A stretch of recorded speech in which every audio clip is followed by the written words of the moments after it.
Hi everyone, let me share a review of this glossy photo paper. The first thing I want to draw your attention to is how big and heavy this package is.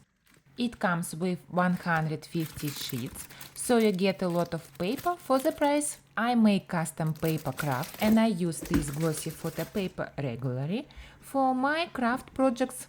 The paper feels really nice, not too thin and not too heavy.